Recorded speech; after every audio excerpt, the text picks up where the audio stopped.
There's still somewhat of a mystery for me about angel chimes. Different ones have different sounds. The molecules may be more close together. Yeah, oh my gosh, look at that. Ooh. Honestly, I could do this all day.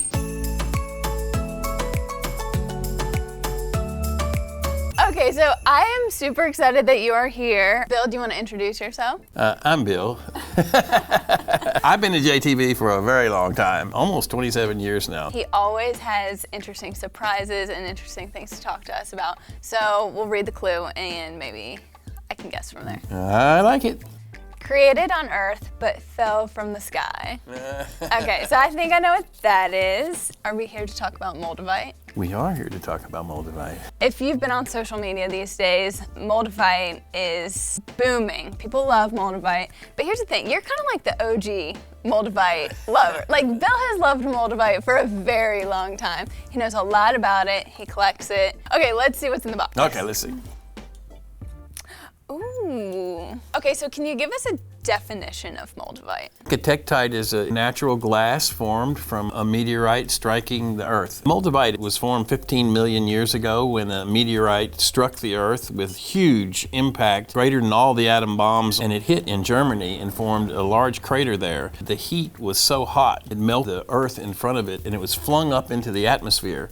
And there it hardened and came raining back down onto the Earth in the Czech Republic. From the spots where it landed, there's all different types of Moldavite that were formed. And those are called strewn fields, right? Strewn fields. There's two major areas where the strewn fields are. One of them is in Bohemia, and that's where the majority of Moldavite comes from, and the other is from Moravia, a very small percent. But you have bigger stones from Moravia, and also they have a slightly brownish color. And even within the individual strewn field, depending on the trajectory and how a piece landed and where it sat and what type of erosion, they can all have different characteristics. This is a piece of Besednice. I'm trying to say it correctly, so forgive me, all your Czech Republic fans. But it's a hedgehog type where all around it you see all of these little lines and grooves and crevices. It's a really interesting piece. So there are a lot of different types of natural glass, right? A lot of different types of tektites too. In order to be called Moldavite, it has to be from a certain region, is that correct? It has to be from the strike of the meteorite that hit in Germany. And some of it, I think there's some maybe in Austria that a few pieces are found, and some outside of just the Czech Republic, but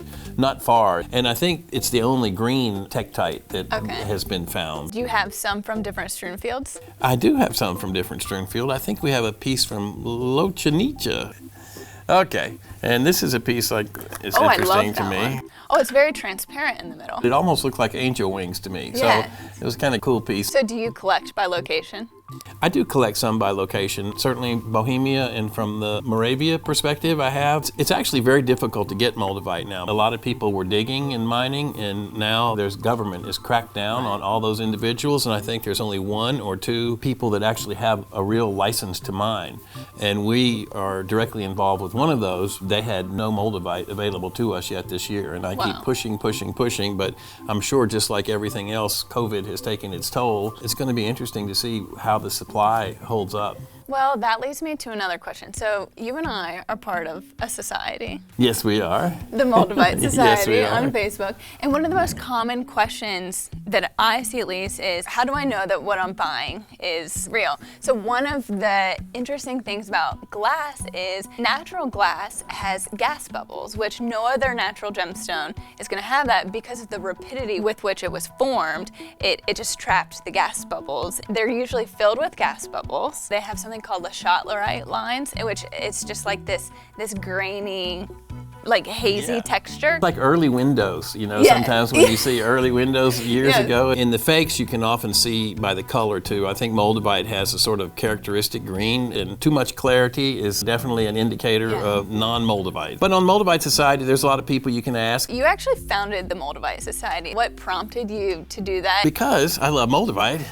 I wanted to share my passion with other people. Many people are interested in the metaphysical properties of Moldavite. Others, like me, it just makes me feel good. I can't explain why, but it makes me feel good. It's really a place not for us to sell. It's just a place to share knowledge. It's grown a lot. Every year, thousands more people join, and they all tell their stories about what happened to them with Moldavite, and it's just interesting. It's super active. Definitely the most active Facebook group that I am a part of. Oh my gosh. Okay, I'm in heaven now, I think. Oh my gosh. This is definitely more Moldavite than I've seen in a concentrated spot. Feeling the energy? I am feeling it. I can feel it. Oh, that one is really cool. It's kind of like a broccoli. Yeah, exactly. That is a good one. I like this one, of course. This is another kind of hedgehog one where it's grooves on both sides. This is probably one of the largest groups that I've seen of Besenicha material. We bought a large collection of 3 different things of this. We sold one, we've sold almost all of the other, and then this we're keeping for the JTV collection. Keep it. We're feeling down, coming. Yeah, I'm smiling, okay? That's for sure. This is a huge range of different shapes, sizes, everything from the long extended ones to the flat square ones to the hedgehoggy type. So do you have a personal preference as to what look you like the best? I sort of like the chunky pieces like this. I'm sorry I can't look at the camera anymore because my eyes are fixed on Moldavite and I can't look or hear really right at this moment. Sorry, we'll see y'all later. We're gonna hang out with this. I've never met a piece of Moldavite I didn't like, okay? That's kind of the bottom line of it all. Let's talk about a very popular variety. It is very prized in Moldavite. It's estimated to occur in maybe 1% or less. Do you know what I'm talking about? I know exactly what you're talking about. Do you have any angel chimes for I us? think we might have some angel chimes. Ooh. Ooh, I hear them already. Ooh. I do lay cotton here because it stops the other sounds, and I hope you guys can hear this. Is that what it's supposed to sound like? Yeah, that's the chime. And actually, there are people who have studied like what note that is. And so like different ones have different sounds, but they chime. What I've read, and you can concur because you are a gemologist, is the inner tension, supposedly. The molecules may be more close together, and that's what's responsible. Other ones don't make that noise necessarily. Here you don't really hear anything. So the interesting thing is with natural glass, as we said, it forms super quickly. So in all glass, natural and synthetic, there's gonna be intertension. With angel chimes, that is the theory, that it formed even more quickly, leading to even more intertension, leading to this vibrational effect that causes noise. So I actually brought a polariscope, which can detect strain in gemstones. So I kind of wanted to see if there was a difference between a chime and a non-chime. You identify strain under a polariscope by seeing like bands of extinction, basically. So the light dark areas. Yeah, oh my gosh, look at that. So something is going on that's creating like pockets of light, and then within those pockets of light, you can see bands of light and dark. This was a non-chime. I actually don't see much in there at all. Ooh. So I was so interested in this that I began to wonder, do other Tektites have chime? I bought some Chinese Tektites just to find out whether or not they chime. They chime. Oh my gosh. That's a lot of Tektites, Bill. Can I pour them out? Yes, you can. Oh my gosh. I looked all through these trying to find any chime. That's the normal sound. That's normal. Yeah. I have something else in here. Huh. Because I pre-sorted those to try to find any angel chimes. So let's try 2 of those. Ah, there, you heard it. So you hear these chiming. You really have to drop it from a certain, you have to, yeah. You can't just like. No, because I think your finger absorbs the vibration. Okay. Yeah. Honestly, I could do this all day. Yeah.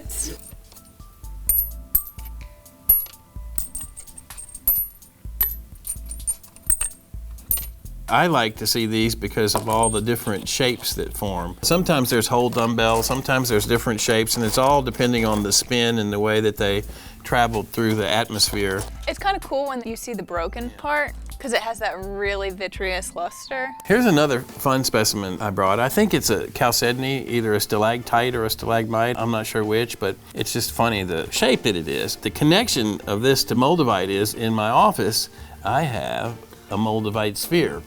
that someone polished. I put it right here, and that's its resting spot. So somehow these two things just go together for me. I don't know why, but I like it. This is why Bill's office is interesting, because he does stuff like that. Yeah, the world of jewelry, gemstones, is a fascinating world, isn't it? It is. Every stone has a story and properties. There's just a whole world of things to explore, and it never gets boring. No, it really doesn't. At least for a nerd like me. Yeah. Will you tell us a little bit about what got you into Moldavite? I've just always known you as loving Moldavite, but I've never really heard the story of how you got to know it. Yeah, I think, wow. It's just a stone that always intrigued me. I don't know, from the time I first saw it. I've had exposure to many, many different gemstones over the years, but there's just something about Moldavite that captivated me. Like I said, it always made me happy, so I've just always had an affinity. I like Moldavite. Chrysocolla is another one of my favorite stones. So if you ever want to do a show on Chrysocolla, then I'll be happy to participate. We have talked about that. He has an extensive Chrysocolla collection. So what do you make of Moldavite kind of coming into the public sphere in such a popular way? I'm excited for everybody that gets to own Moldavite and who feels like I feel about it, but I'm a little bit worried about supply because I don't think there's enough to go around. It'll get increasingly rare and hard to get, and it's hard to get now.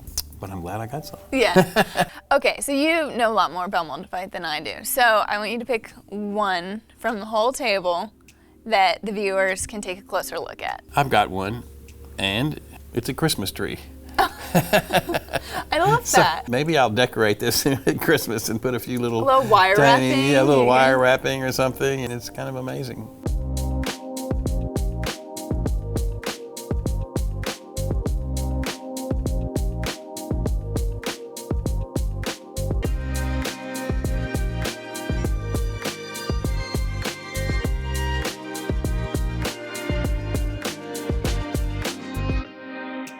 Bill, thank you so much for being on this episode. We always love when you're on. Let Bill know in the comments how much you want him to come back and talk about his Chrysocolla collection. It's a vibrant, bright blue and green, and it is just phenomenal, and you guys will love it. Any closing words for the audience? Just thank you so much I love getting to spend time with you, and it's great to look at all these different stones, and I'm still smiling.